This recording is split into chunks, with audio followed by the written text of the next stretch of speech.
Hello दोस्तों, क्या हाल चाल।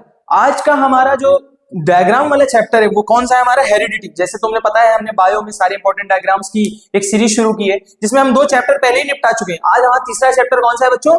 हेरिडिटी। हेरिडिटी के सारे इंपॉर्टेंट डायग्राम्स को हम एक लाइन से कवर करते हुए चलेंगे उनके कंसेप्ट के साथ। तो सबसे पहला डायग्राम हमारे पास वेरिएशन का है। वेरिएशन होता क्या है? सेक्सुअल रिप्रोडक्शन के बाद क्रोमोसोम्स की पेयरिंग होती है। तो जो सेक्सुअल रिप्रोडक्शन के बाद जो नए ऑर्गेनिज्म बनते हैं वो आपस में ना ही सिमिलर होते हैं ना ही अपने पेरेंट्स के सिमिलर होते हैं। इसी प्रोसेस को क्या बोलते हैं? वेरिएशन। तो वेरिएशन क्या है? The differences among the organism of same species. तो सबसे पहले हम वेरिएशन का एक डायग्राम इसने बनाया है। बोल देगा बताओ इसमें क्या दिखाया गया। देखो ये पूरा का पूरा ऑर्गेनिज्म कैसा है? ब्लू। बट इससे जो 2 ऑर्गेनिज्म बने उसमें एक का कैप रेड हो गया और एक का बेस कैसा होगा? ग्रीन। देखो ना ये दोनों आपस में एक जैसे हैं ना ये दोनों अपने पेरेंट के जैसे हैं। तो यही तो वेरिएशन है। वेरिएशन का मतलब क्या है? एक ऑर्गेनिज्म अपने जैसे ऑर्गेनिज्म को ना बनाए, मतलब बने मोर और लेस वैसे ही बट कुछ ना कुछ डिफरेंस आ जाए, तो इसी को वेरिएशन। अब इसको देखो, दोनों की टोपी तो लाल, दोनों की कैप लाल है, बट एक का इधर वाला आर्म देखो व्हाइट हो गया, एक का इधर वाला आर्म पिंक हो गया, फिर से वेरिएशन। उसी तरह यहाँ ग्रीन ग्रीन तो दोनों में, बट इसका देखो सर्कल कैसा है? लाइट ब्लू, और इसका अभी भी डार्क ब्लू। तो वेरिएशन क्या है? चेंजेस है ना। तो चेंजेस इस डायग्राम में दिखाएं। वेरिएशन का एग्जांपल ये भी ह्यूमंस में देखने को मिलता है। ईयर लोब है ना, ईयर लोब। ईयर लोब कुछ में क्या होता है? फ्री होता है, कुछ में अटैच्ड होता है। तो ये भी क्या है? एक तरह का वेरिएशन। तो ये डायग्राम दे देगा, बोलेगा कि ये डायग्राम किस फिनोमेना को रिप्रेजेंट करता है, तो तुम्हें पता होना चाहिए। ईयर लोब जो होता है ह्यूमंस में अटैच्ड और फ्री क्या है? वेरिएशन का एग्जांपल है। क्या है? वेरिएशन का एग्जांपल। ठीक है, वेरिएंट्स है ये दोनों। आगे आ जाओ।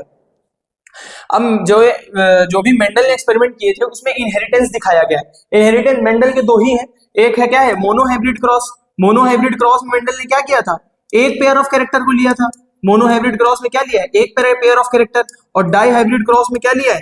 2 pair of character. Dihybrid cross में क्या लिया है मेरे दोस्त? डाई हाइब्रिड में 2 पेयर ऑफ कैरेक्टर। जैसे ये देखो मेंडल ने क्रॉस कराया है, एक पेयर प्लांट लिया टॉल। हेरिडिटी और अच्छे से समझना तो हमारे चैप्टर पे भी जा सकते हो, हमने उसमें इन डेप्थ सारी चीजें पढ़ा रखी है, सारे कंसेप्ट पढ़ा रखे हैं। यहाँ पर हम जल्दी जल्दी बस खाली डायग्राम्स को कवर करेंगे अलॉन्ग विद देयर थोड़ा बहुत कंसेप्ट। ठीक है, तो 2 प्लांट लिए, एक टॉल प्लांट एक शॉर्ट प्लांट। टॉल और शॉर्ट का जब क्रॉस कराया तो देखा कि यार पहली जनरेशन में सारे के सारे टॉल बने। तो वही दिखाया, देखो toll capital T, डॉफ small T. जब इससे बनाया तो बने तो टॉल, बट उनका जीनोटाइप अलग था। फिर उसके बाद उनकी क्रॉस करा दिया, मतलब दोनों F1 मतलब दोनों ऐसे ही प्लांट्स लिए और क्रॉस कराए। इस बार 3 टॉल और एक डॉफ बन गया। F1 में सारे टॉल थे, F2 में एक डॉफ आ गया। तो यहां से पता चला हमको कि कैरेक्टर्स जो होते हैं उनकी मिक्सिंग नहीं होती है, वो कहीं ना कहीं जाकर के अपने आप को एक्सप्रेस करते हैं। तो ये मोनो हाइब्रिड क्रॉस का एग्जांपल। उसी तरह मोनो हाइब्रिड का एक ये भी एग्जांपल है।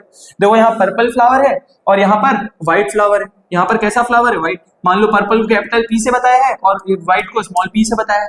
जब यहाँ देखा तो देखो कैसा बना? हेट्रोजाइगस। पर्पल अभी भी है बट हेट्रोजाइगस है। फिर जब F2 जनरेशन बनाई, देखो 3 पर्पल, एक कैसा हो गया?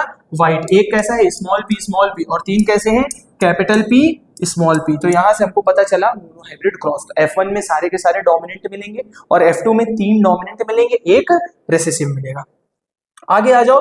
F2 मतलब डाइहाइब्रिड क्रॉस। डाइहाइब्रिड क्रॉस में 2 पेयर ऑफ कैरेक्टर को एक साथ स्टडी करेंगे।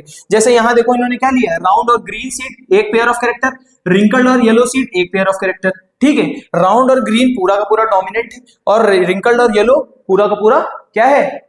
रेसेसिव। अब आगे कराया इन्होंने, जब क्रॉस कराया तो पूरा का पूरा डोमिनेंट, मतलब राउंड और येलो, मतलब राउंड डोमिनेंट, मतलब शेप के केस में राउंड डोमिनेंट है और ग्रीन और येलो के केस में येलो डोमिनेंट है। तो राउंड और येलो मिल गया, मतलब दोनों तरफ से डोमिनेंट कैरेक्टर मिल गया, क्योंकि F1 में हमेशा डोमिनेंट एक्सप्रेस होता है।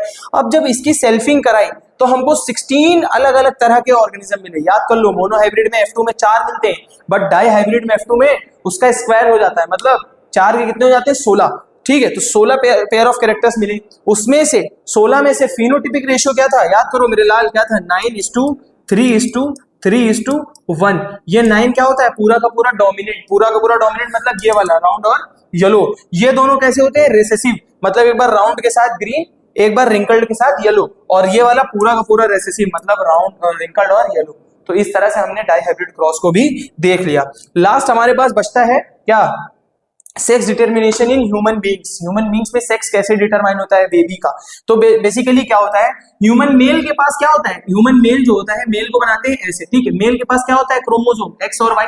सेक्स क्रोमोसोम क्या होता है? X और Y। तो जब इससे गैमीट बनेगा तो एक स्पर्म में X जाएगा और एक स्पर्म में Y चला जाएगा। अच्छा, ह्यूमन फीमेल की अगर हम बात करें ह्यूमन फीमेल के दोनों सेक्स क्रोमोसोम एक जैसे होते हैं, तो उसके हर एग में एक्स ही रहेगा, चाहे दो मान लो जितने भी एग होंगे सब में एक्स रहेगा, लेकिन मेल के केस में एक में एक्स जाएगा और एक में वाई जाएगा। अब सपोज एक्स वाला स्पर्म एग से फ्यूज किया, तो एक्स और एक्स क्या बन गया, एक्स और एक्स वापस से क्या बन गई, फीमेल। कैसी बन गई, फीमेल ऑफस्प्रिंग। बट अगर वाई वाला स्पर्म एक्स वाले से फ्यूज किया तो क्या बन गया, एक्स वाई। और एक्स वाई क्या होता है मेरे दोस्त, क्या होता है एक्स वाई, एक्स वाई क्या होता है, फीमेल होता है, मेल होता है, मेल होता है। तो इस तरह से डिपेंड करता है कि कैसा सेक्स होगा ह्यूमन के बेबी का। तो ह्यूमन के बेबी का सेक्स कैसे डिटरमाइन होता है, तुम बताओ मेरे लाल, पापा से डिसाइड होता है सेक्स या फिर मम्मी से? कैसे डिसाइड होता है, पापा से। क्यों, क्योंकि मम्मी के पास दोनों एक्स क्रोमोसोम्स हैं, बट पापा के पास एक एक्स क्रोमोसोम और एक वाई क्रोमोसोम। तो जो सेक्स डिटरमाइन होता है वो कौन डिटरमाइन करता है, फादर। फादर जो होता है वो सेक्स डिटरमाइन करता है चाइल्ड का।